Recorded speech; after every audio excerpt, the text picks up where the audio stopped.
with. I do a lot of work emotionally, a dizzying amount, and I'm not bragging. I'm just saying that I'm very cerebral that way. I care a lot about research and understanding. I'm always reading, listening, and ingesting stuff. I said that when we began the show almost a year ago. I'm a nerd. Leave all the research to me. I'm totally fine doing it. Well, nothing has changed. In fact, it's probably intensified over the last year, especially in my efforts to make sure that I'm bringing you guys positive, uplifting, healthy, thought-provoking content.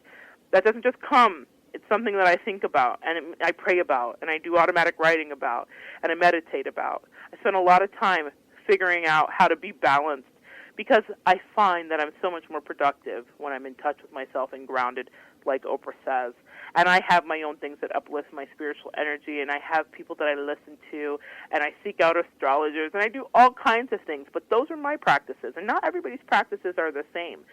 I have an aunt who's deeply spiritually religious, and when I say religious, and that's what I mean, she loves the ritual of church. She's Catholic, and she loves the rosary beads, and she loves going, and she loves kneeling, she loves confession, and in that way she's grounded. Who am I to judge her way of connecting? Because it doesn't necessarily match mine, and who is she to judge mine because it doesn't match hers?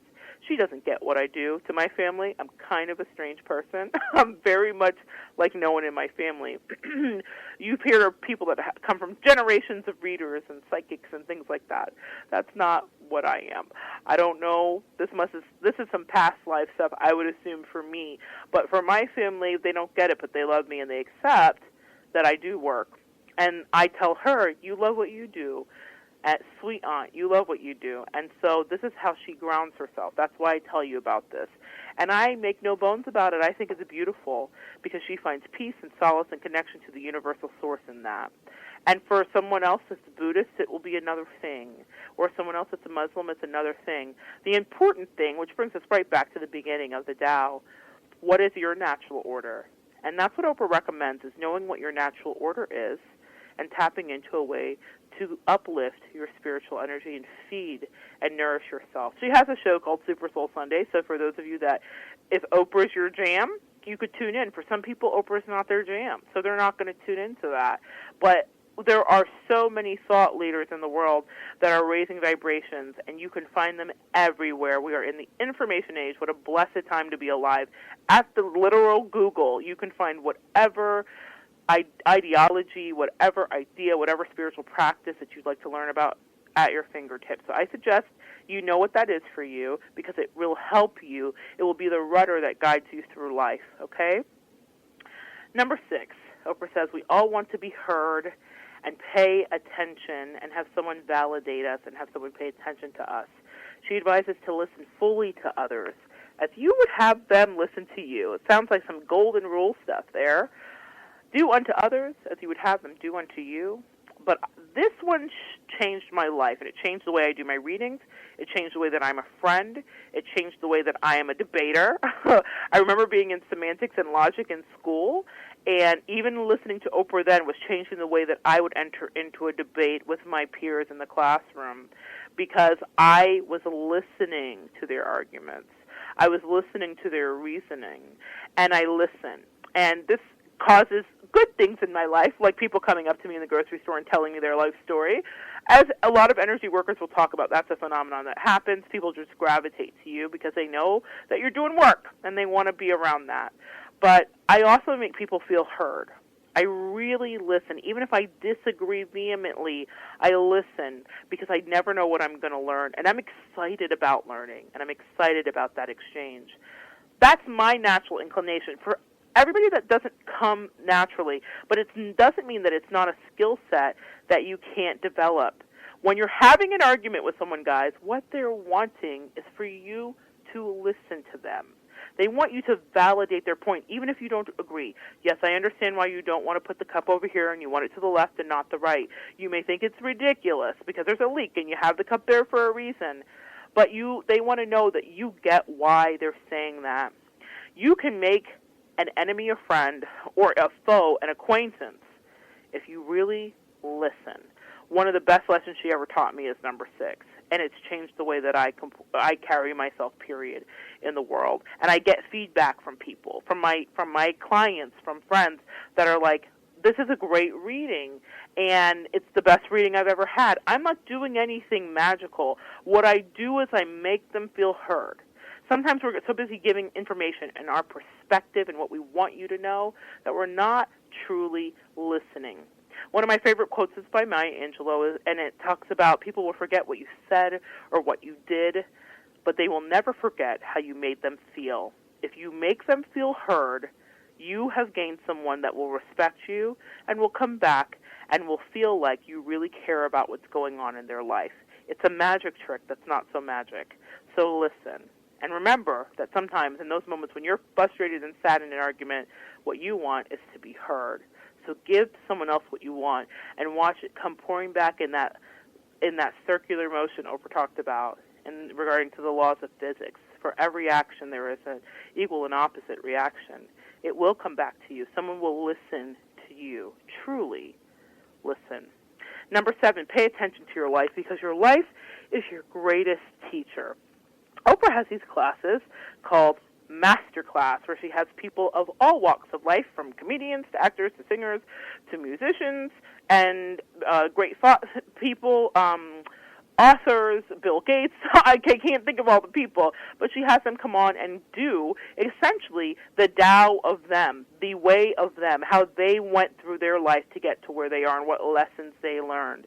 Fantastic if you ever get a chance to watch it. There are some that you will resonate with, and those are the people that have lessons similar to your life. But paying attention to your life is what caused her to create that show, she says, because your life is your greatest teacher. And she says something like that at the intro of this show.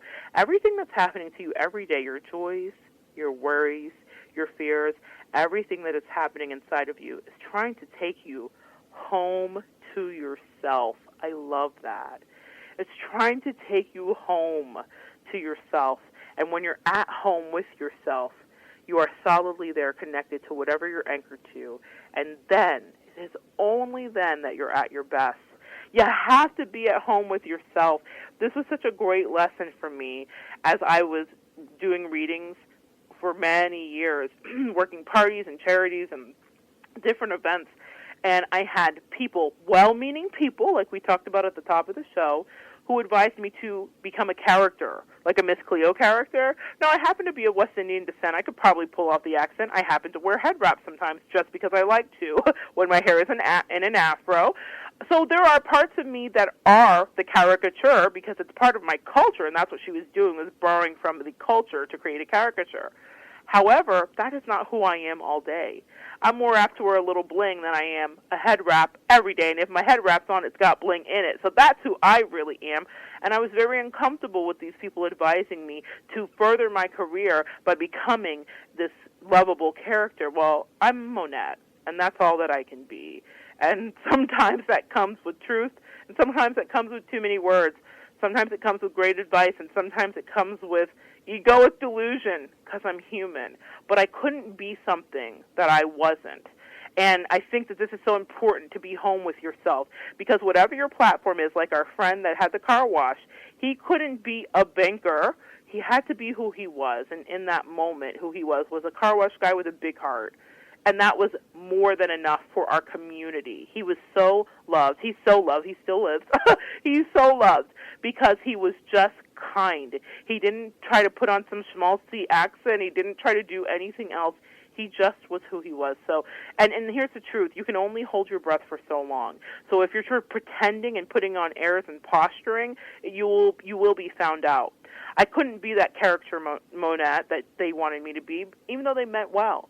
Because I had to be me, because at the end of the day, I would be found out if I wasn't. Be your authentic self. So that's a great lesson. Oprah also suggests that you bring little pieces of light into people's life. She said that she realized this about herself. She identifies that she's there to raise the level of consciousness in the world. And I like this about her. She's so right. Oprah's an Aquarius. An Aquarius is all about humanity, groups, the greater good. They're very outwardly focused. So that energy rings very true to her sun astrology sign of Aquarius. So I ask you, what are you here to do? So I speak to clients every day who ask me, do you know what my calling is?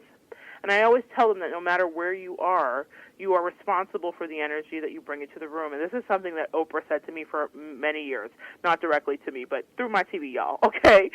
So you are responsible for the energy that you bring in the room. I personally speak with doctors, I speak with millionaires, I speak with phlebotomists, I speak with garbage men, I speak with pilots, and they each ask me almost every single day if they're living in their purpose.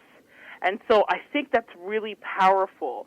I understood and heard Oprah talk about this all my life, but now that I work with clients and have for many years, I realize, we all want to know what we're here for.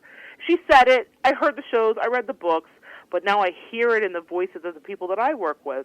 And what I want you to know is that whether you're in your calling, there are jobs and there are callings, and I could do a whole show on that, but here's what's happening. You have a platform wherever you are. If you are a pilot, you can affect people. We've seen those viral clips where a pilot maybe sings a song, or a pilot says a kind word, or a pilot calms down a plane of fearful people. They don't always have to make that choice. They could just do their job, A to B to C, and get you there, and the end. But when they infuse their energy and personality into a flight where you might need calming, or you might need a little smile, or you might want to laugh because their singing is great, or applaud them, that's when they're living in their truth and they're living in their calling. It doesn't matter what their job is. Your calling is to raise the vibration and bring little pieces of light to the world. That's everyone's calling. So it doesn't matter where you are. You have a smile to offer. You have warmth to offer. You have a perspective to offer. You have a lesson to offer. And you can do that from your desk in your cubicle. I've done it. And it's not because I've done it. I've seen other people do it. So never underestimate that we all make an impact in the world. Number 9 goes back to where we started, but she hit on this again, and I thought it was for a reason. Know when you're no longer in a place that you belong. She talked about how she went to her kindergarten teacher, Oprah was real smart young, and said she did not belong there, and she proved it to her teacher, and she ended up jumping several classes. She says, I don't belong here. And the teacher said, what do you mean, Oprah Gail? She says, I know big words. I know words like Nicodemus and elephant. And the teacher said, well, do you know how to say those words? Do you know how to spell those words? And so she wrote down a list of all of the biggest words that she knew. The teacher did not believe that she didn't have help because she didn't watch her write it. She bought it in. And so the next day they took her into the principal's office and they said, Oprah Gail, you write down all those words that you have on this list without looking. And she did it, and they moved her out of the grade. Know when you no longer belong in a place. She listened to her instincts, and she was her own advocate, which is a huge thing. So when you're in a place that no longer fits your energy, be bold and make your shift. We often get complacent. I worked in corporate America for years. I hated the job. I hated the energy of the management. I hated so many things. And I realized that what I was doing was staying for the illusion of safety and security instead of doing what I'm doing today, which is living my best life. And I mean that. Working in a field that I love, with a schedule that I make. I cannot say enough gratitude-filled words about the shift that happened.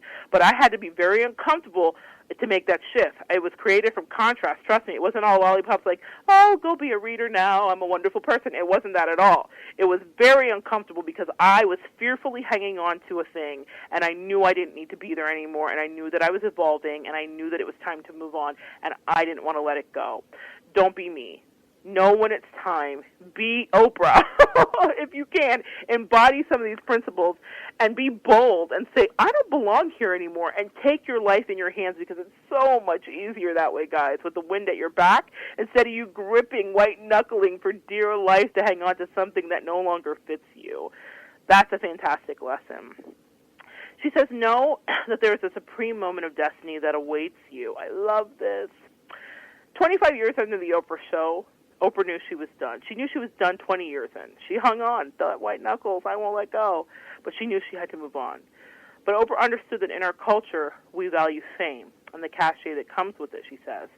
She also understood that her show was just a foundation. And to be heard, she had to have the fame. So the real question was, to her, when you have the fame, what are you going to do with it? And we see what she's done with it to a great extent. Not all perfect, but certainly pushing our collective consciousness forward. Oprah is a great mother in so many ways. Though she chose not to have kids, she still mothered so many of us. So she asks you, how are you going to use what you have to further the agenda of growth